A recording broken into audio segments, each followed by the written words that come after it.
My cheating wife never expected my revenge, and it cost her everything. You never think it'll happen to you.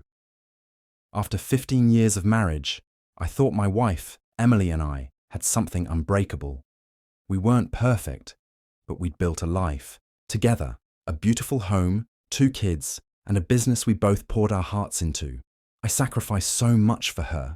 I turned down promotions to stay closer to home, supported her through her personal struggles, and even helped her start her dream, bakery, when she said she felt unfulfilled. I thought we were a team. I was wrong. I started noticing changes in Emily about a year ago. She became distant, constantly glued to her phone, and suddenly started dressing up just to run errands. When I asked her about it, she brushed me off, saying I was being paranoid and insecure. Part of me wanted to believe her, but something in my gut told me otherwise.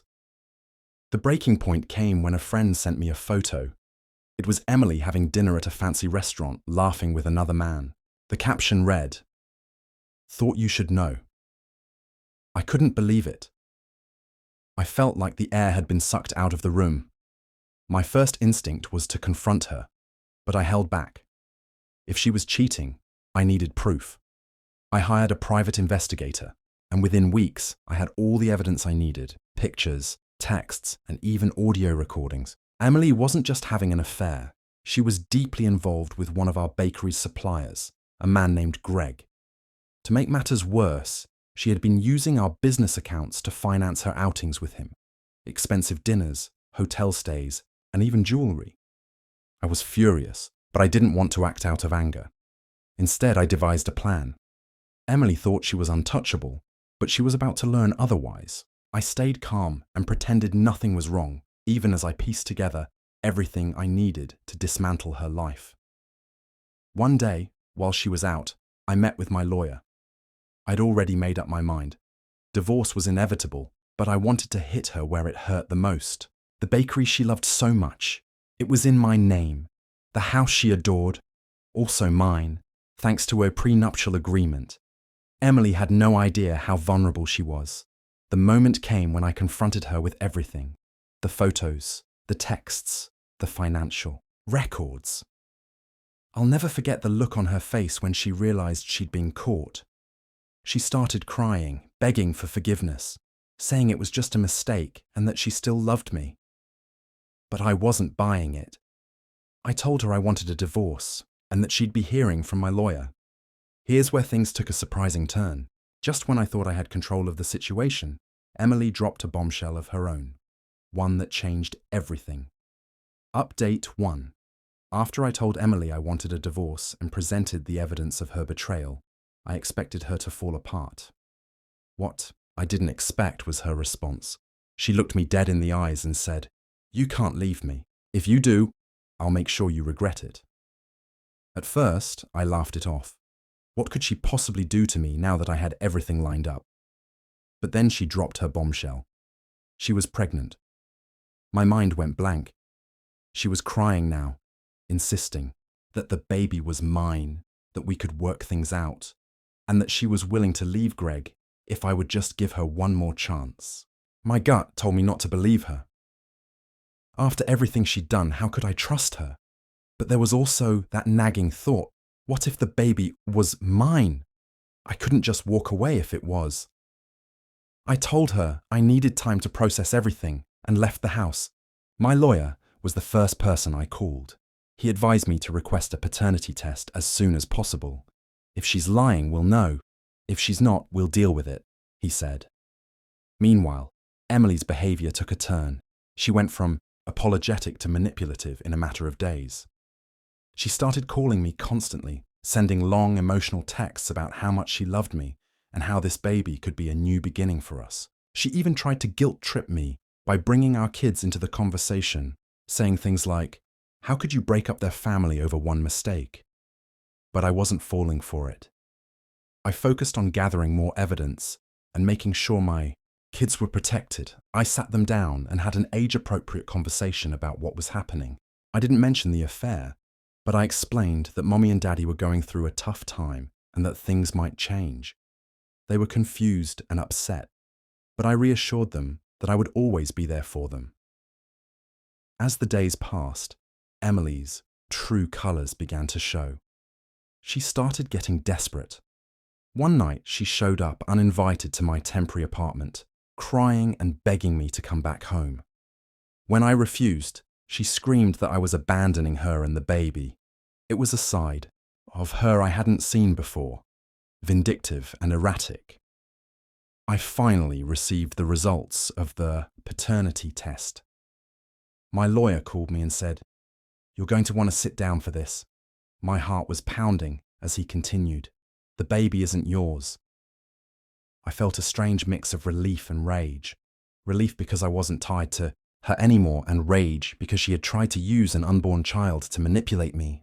I confronted Emily with the results and she completely lost it. She went from denying the results to blaming me, saying that if I had been a better husband, none of this would have happened.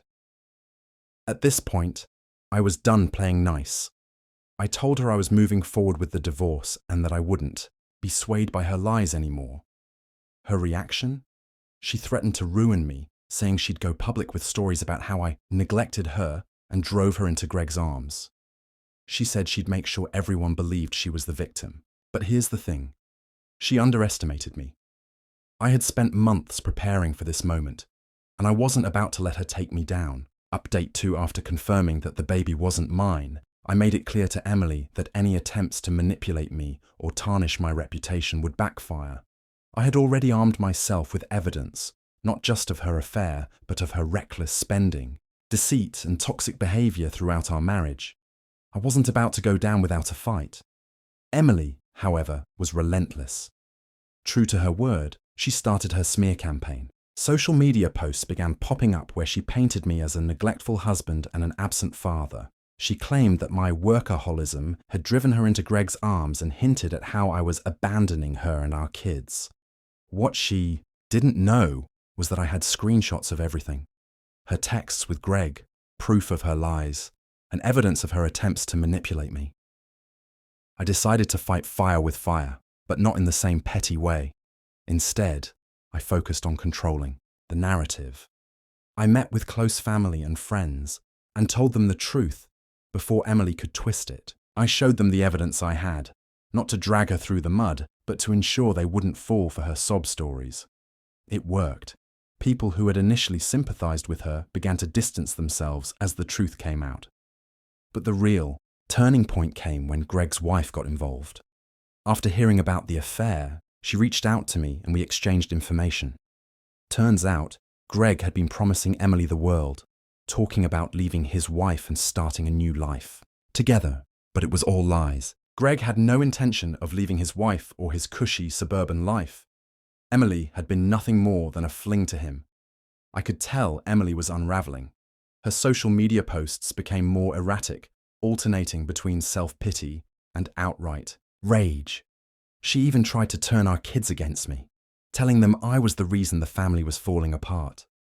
That was the last straw. My lawyer filed for an emergency custody hearing, and I presented the court with everything: her infidelity, her erratic behavior, and her attempts to manipulate the kids. The judge saw through her facade. I was awarded primary custody, and Emily was given limited visitation rights. To make matters worse for her, the court ordered her to attend parenting classes and therapy before she could see the kids unsupervised. Meanwhile, Emily's financial situation took a nosedive.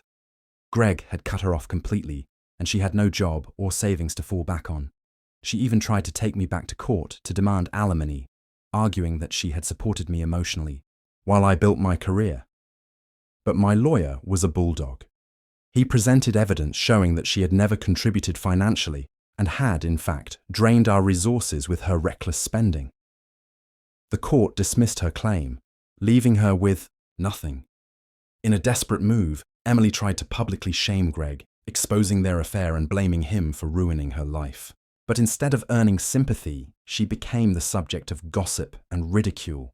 People saw her for who she really was, a manipulative opportunist who had gambled her marriage and lost. Now, months later, I've finally started to rebuild my life. I sold the house we once shared and moved to a new city with my kids. I've focused on my career, my children, and my own mental health. I've even started dating again. Nothing serious yet, but it feels good to be with someone who values honesty and respect. As for Emily, she's still trying to piece her life back together. The last I heard, she's living with her parents and working a minimum wage job. She reached out recently, asking if we could talk for the kids' sake.